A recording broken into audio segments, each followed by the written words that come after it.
यदि कोई आर्थिक परनिर्भरता को हटाने के लिए कोई कामना करता है तो वह भी क्या उसी बंधन की ओर इशारा करता है या मैं सुरक्षित रह जाऊंगी, मेरे लिए कोई और कमा देगा। मैं किसी की बात अगर चुपचाप मानती रहूंगी, आज्ञा पालन करती रहूंगी, तो वो मुझे सिक्योरिटी प्रोवाइड कर देगा। ये तो बताइए पराश्रित हो कैसे गई हैं आप? ऐसा कैसे हो सकता है कि इतनी बड़ी दुनिया में आपके कमाने खाने का ही इंतजाम नहीं हो पाएगा? ऐसा कैसे हो सकता है? ऐसा कैसे हो सकता है कि एक युवा व्यक्ति को खाने पीने, साधारण ज़रूरतों के लिए, कपड़ों के लिए किसी के आगे हाथ फैलाना पड़े? ऐसा कैसे हो सकता है? पैसे कमाना क्या सचमुच इतना मुश्किल काम है? आज़ादी इतनी बड़ी चीज़ है कि उसके लिए अगर मिटना पड़े तो भी मंजूर है।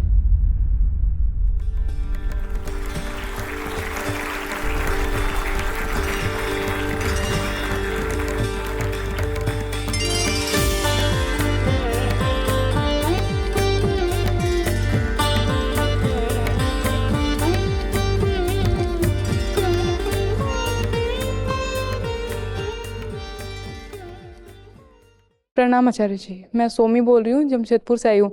आचार्य जी, मेरा यह प्रश्न है कि जैसे कामना जीवन में ढलान की ओर इंगित करता है। किसकी ओर? कामना हाँ, ढलान की ओर इंगित करता है। जैसे एक अल्टीट्यूड हो रहा है, दूसरा स्लोप हो रहा है, तो स्लोप की तरफ इंगित करता है। तो यदि कोई आर्थिक परनिर्भरता को हटाने के लिए कोई कामना करता है तो वह भी क्या उसी बंधन की ओर इशारा करता है या अलग दृष्टिकोण है इसका? अहंकार की प्राथमिकता पर निर्भरता हटाना कभी होती ही नहीं। अहंकार चूंकि झूठ है, मिथ्या है, एक लाई है, तो बताओ उसकी फर्स्ट प्रायोरिटी हमेशा क्या होगी? एक झूठ है, एक झूठ है जो दुख पा रहा है, जो ये कर रहा है, वो कर रहा है, तमाम तरीके हो सकते हैं, बंधन में है, पराश्रित है, कई तरीके की तकलीफें हो सकती हैं झूठ को। पर भूलना नहीं वो है कौन, वो क्या है? एक झूठ है। तो हमेशा उसकी पहली प्राथमिकता क्या होगी? सोचो, खुद को बचाना। तो मत कहिए कि मुझे ये चाहिए, मुझे वो चाहिए। अहंकार को किसी तरह बस अपनी झूठी हस्ती चाहिए। अहंकार को किसी तरह बस अपनी झूठी हस्ती चाहिए। हाँ, झूठी हस्ती कायम रखते हुए कुछ और हासिल हो जाए तो चलो चलेगा, बढ़िया है। लेकिन आप कुछ हासिल करने चलें जो सच्चा हो, सार्थक हो, प्यारा हो, और उसको हासिल करने में अगर अहंकार को अपने झूठ का पर्दाफाश करना पड़े तो कहेगा भाड़ में जाओ। होगा कुछ बहुत अच्छा, बहुत प्यारा, मुझे नहीं चाहिए, अगर उसको पाने से मैं ही मिट जाऊंगा तो कुछ ऐसा क्यों पाऊं जिसको पाने से मैं ही मिट जाऊंगा? होगा भाई परमवीर चक्र, मुझे नहीं चाहिए अगर मर के मिलता है तो। अहंकार ऐसे बोलता है। बात समझ रहे हो? जी।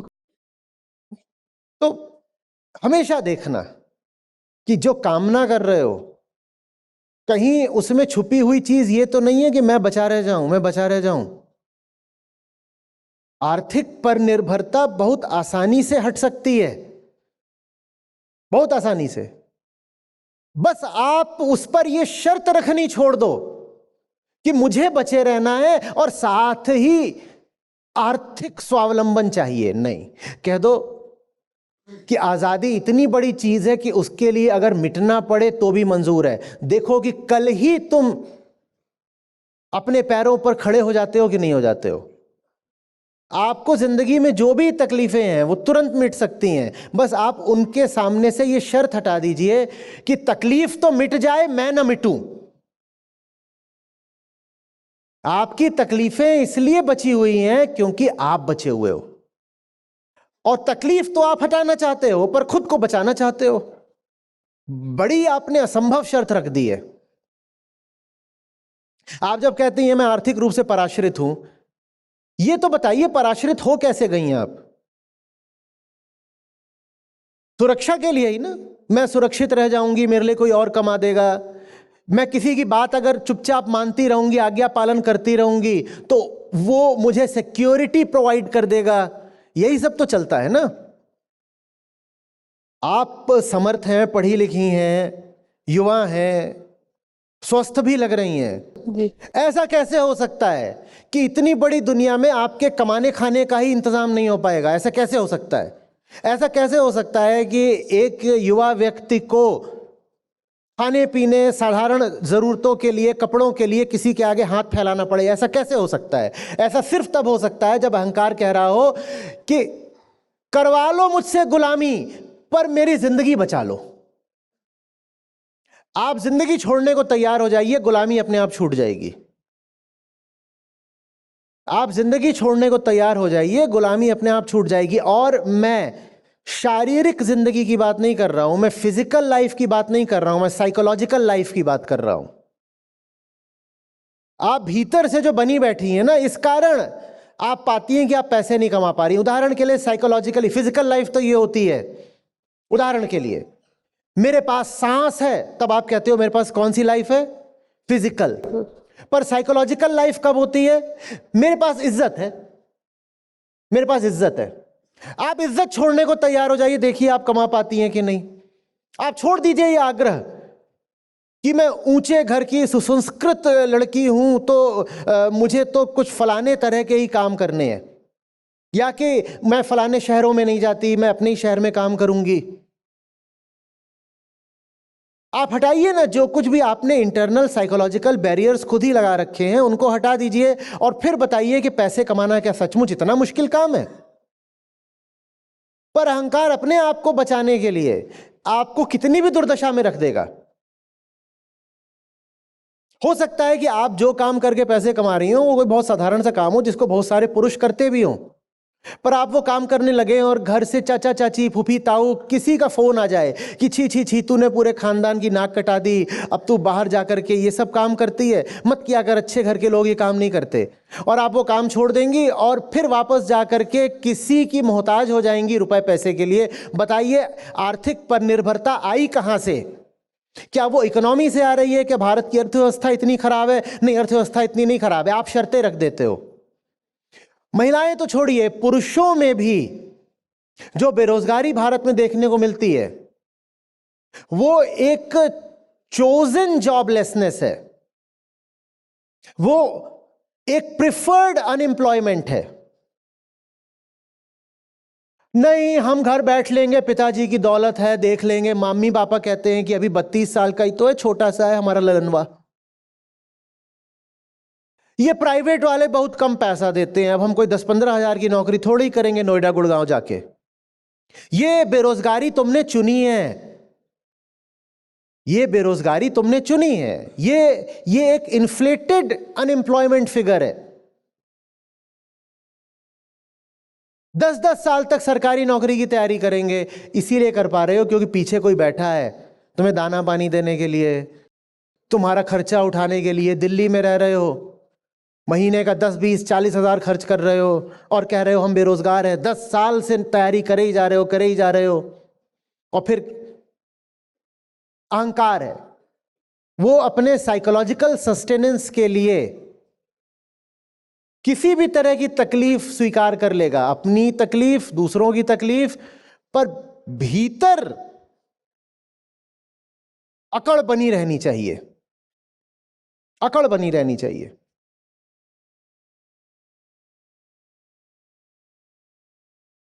फिर से पूछ रहा हूं, यह भारत देश है, दुनिया की तेजी से बढ़ती हुई अर्थव्यवस्थाओं में से एक, ठीक? 5.5-7% प्रतिवर्ष inflation adjusted GDP growth rate हम निकाल ही लेते हैं। बहुत अच्छा नहीं है पर बुरा भी नहीं है। और इस दर से भारत अब पिछले 30-35 साल से बढ़ रहा है, ठीक? हम एक प्रदेश की राजधानी में इस वक्त खड़े हुए हैं और हम बात कर रहे हैं ऐसे लोगों से जो पढ़े लिखे हैं, और हम बात कर रहे हैं जवान लोगों से जो मेहनत कर सकते हैं। ये बेरोजगारी कहां से आ गई? ये आर्थिक पर निर्भरता की बात ही कहां से आ गई?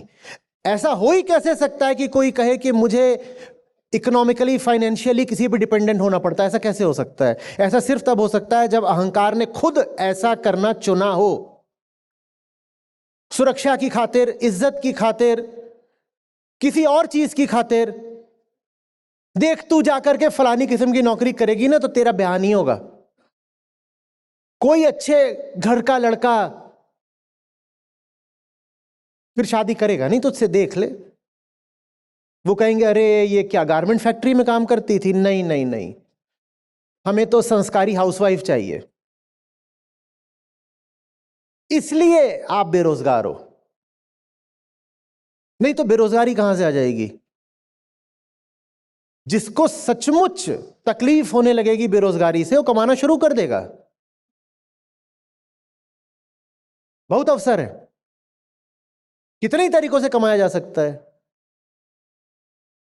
पर जब माँ बाप, पति, पत्नी, सास ससुर कोई हो कि ना ना ना बैठो बस, तुम तो यहां कुछ मत करो,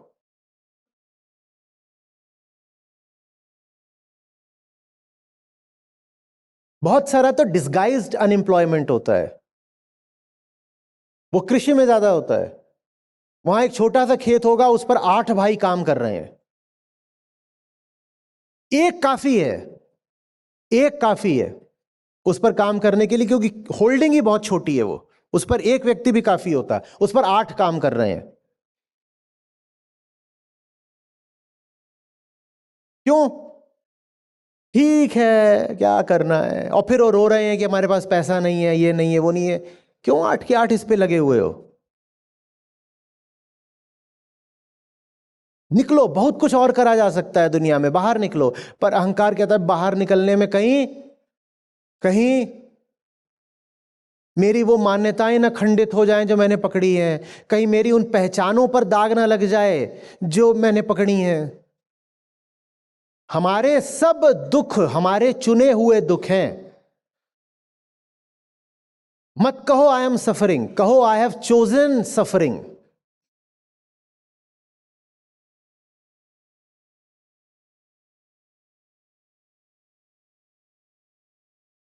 पर विक्टिम कार्ड खेलना अच्छा लगता है। मैं क्या करूं, मेरे साथ कुछ गलत हो गया, मैं क्या करूं, मेरे साथ कुछ गलत हो गया। तुम्हारे साथ कुछ गलत नहीं हो गया, जो कुछ हुआ वो तुमने चुना है।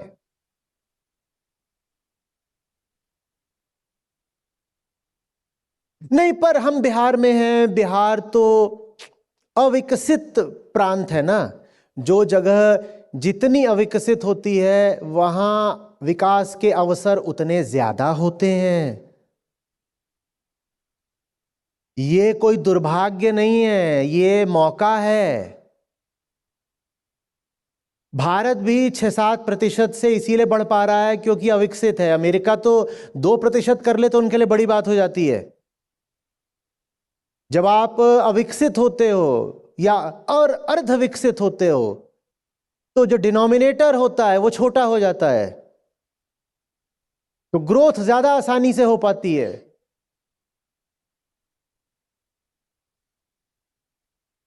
कितना कुछ है देश के बाकी राज्यों में जो अभी बिहार तक नहीं पहुंचा है, तो उसको ले आओ ना यहां पर।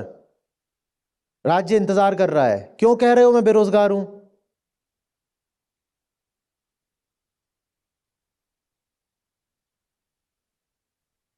और कुछ अच्छा लेकर के आओगे जनता के लिए तो उसमें कुछ मुनाफा तुम्हें भी हो जाएगा। जनता खुशी खुशी कुछ प्रॉफिट आपको भी दे देगी कि नहीं दे देगी?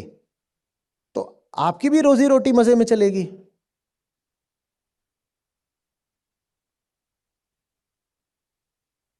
जब भी कभी कोई समस्या हो, तकलीफ हो, एक सूत्र है पूछना, इसमें मैं कैसे शामिल हूं, इसके बने रहने में मेरा क्या योगदान है, यह जरूर पूछना।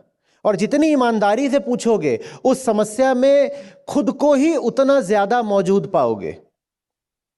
आपकी कोई समस्या आपके समर्थन, आपके सहयोग, आपकी अनुमति, आपकी सहमति के बिना बनी नहीं रह सकती।